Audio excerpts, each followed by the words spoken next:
we celebrating? Christmas, that's right. And you know what? One of my favorite books ever in the whole wide world is How the Grinch Stole Christmas. Did any of the students ever see this book before? You saw the book? Did anybody see the cartoon yet? Let's sit on our bottoms.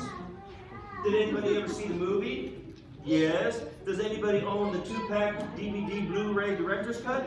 No, you own that too? Me too. And I love this book. And the cartoon and the movie, they all come from this book. And I love this book so much that I would read it, and I'd read it, and then I'd read it again, and pretty soon I knew what was on the next page before I even opened it, before I turned the page. And I wonder if I could memorize the whole book. Well, we know that memorizing is really, really hard, so instead of memorizing it, I just decided to remember it. And so what I'd like to do is just to remember this book to you. But I'm not going to do it boring, blah, blah, blah, blah, blah, blah, blah. I'm going to put a little something, something on it. That means that sometimes my voice will get really big and mean and loud, and sometimes my voice will get very, very quiet. So we have to be good listeners so everybody can hear, okay? And so if that's okay, I'd like to recite How the Grinch Stole Christmas. This is not question and answer. So it starts out very quietly like this. Every Who down in Whoville liked Christmas a lot. Oh, but the Grinch who lived just north of Whoville did not. He hated Christmas, the whole Christmas season. Now, don't ask me why, no one quite knows the reason. It could be that his head wasn't screwed on quite right.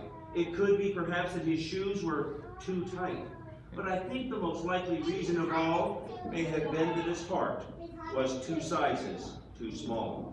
But whatever the reason, his head or his shoes, he stood there on Christmas Eve, hating the Who's, staring down from his cave with a sour, grinchy frown at the warm lighted windows below in their town.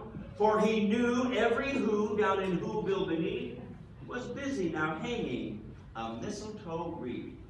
And they're hanging their stockings, he snarled with a sneer. Tomorrow is Christmas. It's practically here. Then he growled with his Grinch fingers, nervously drumming.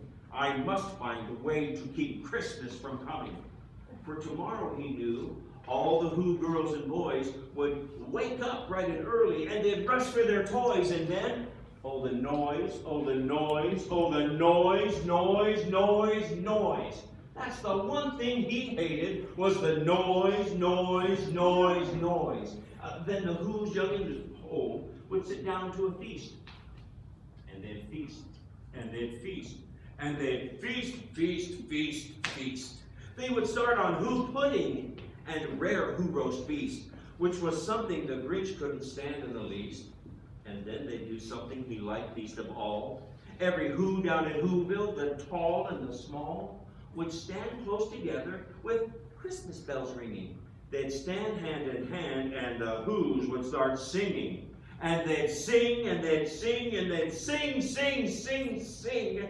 And the more the Grinch thought of the Who Christmas sing, the more the Grinch thought, I must stop this whole thing. Why, for 53 years I put up with it now.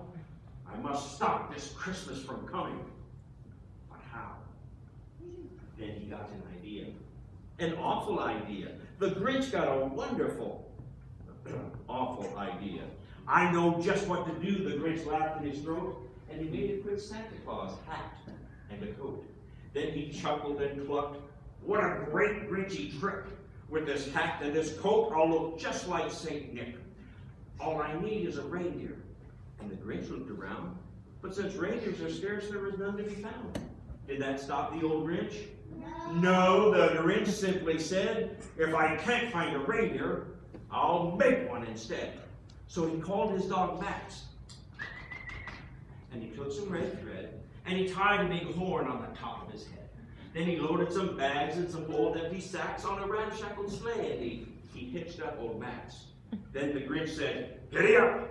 And the sleigh started down toward the homes where the Who's lay a snooze in their town. All the windows were dark.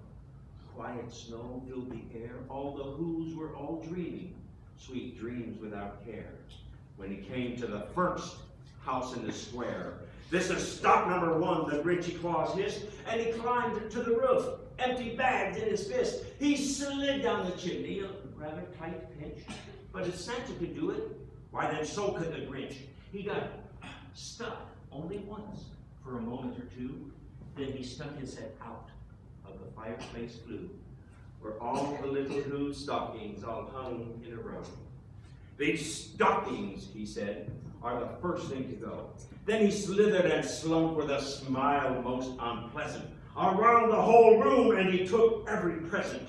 Pop guns and bicycles, roller skates, drums, checkerboards, tricycles, popcorn and plums, he stuffed them in bags. Then the Grinch, very nimbly, stuffed all the bags, one by one, up the chimney. He slunk to the icebox. He took the Who's feast. He took the Who pudding. He took the roast beast. He cleaned out that icebox as quick as a flash. Why, that Grinch even took their last can of Who hash. He stuffed all the bags up the chimney with glee. "And now," grinned the Grinch, "I'll stuff up the tree." And the Grinch grabbed the tree and he started to show when he heard a small sound, like the hoo of a dove.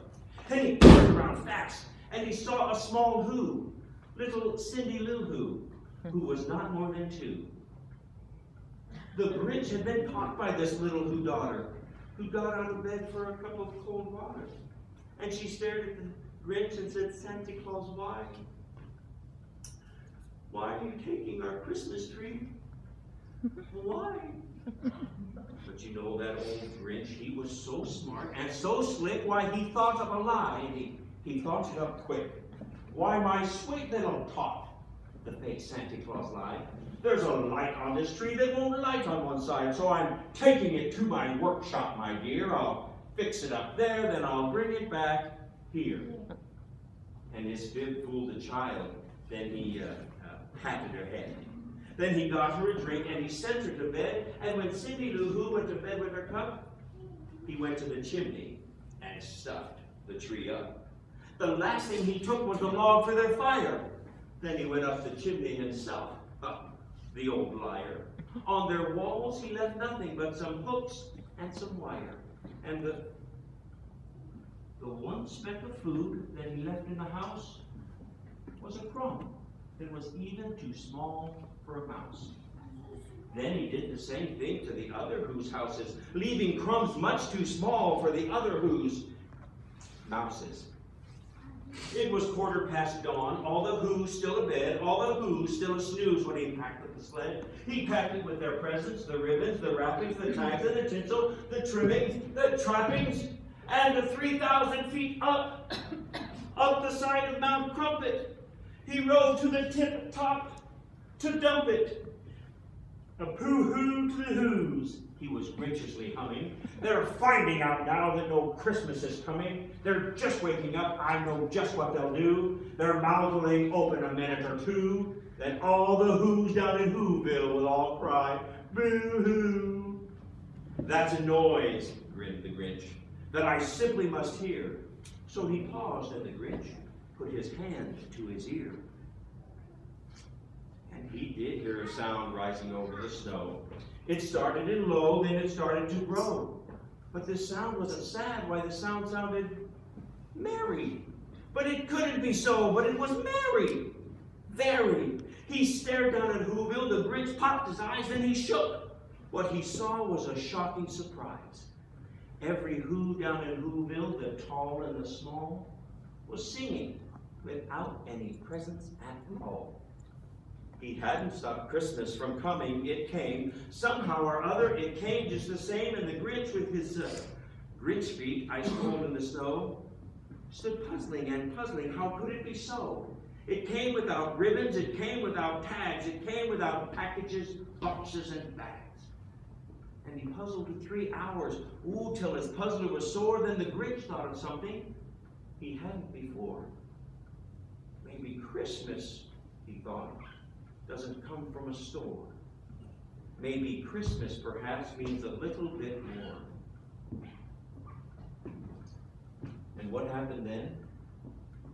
Well, in Whoville they say that the Grinch's small heart grew 3 sizes that day. And the minute his heart didn't feel quite so tight, He whizzed with the load through the bright morning light, and he brought back the presents and the food for the feast. And he himself, the Grinch, carved the roast beast. Isn't that a great story? That's a great story. I love that. That's just one of the stories that we have at Christmas time. We have the Grinch, and he didn't like Christmas at all. Then we have Scrooge, who didn't like Christmas at all. In fact, the Grinch tried to stop Christmas. And we know that this is just a make-believe story, but did you know that the Bible tells us that there was a man who really tried to stop Christmas? He was an old King Herod. And then some wise men came and they said, "Tell us, old king, where's the new king?" And that was Jesus. Where's the new king? Because we want to worship him. And one thing about old kings, they don't like new kings. And the old king said, "Hold on, I'm going to send my soldiers." And they went and they tried to kill all the little boys who were about Jesus' age. But an angel had woken Joseph up that night. And he said, "Joseph, take that boy and go." And so Joseph and Mary took Jesus to keep him safe. And Herod tried to stop Christmas from coming. But he couldn't stop Christmas from coming. It came. Somehow or other, it came just the same. You see, what men try to do, God has power over that. God knew that when Jesus Christ came, that he would come to save us. And God doesn't wait for us to get good. He doesn't wait for us to get better. He doesn't wait for us to get perfect. The Bible tells us that God demonstrates his love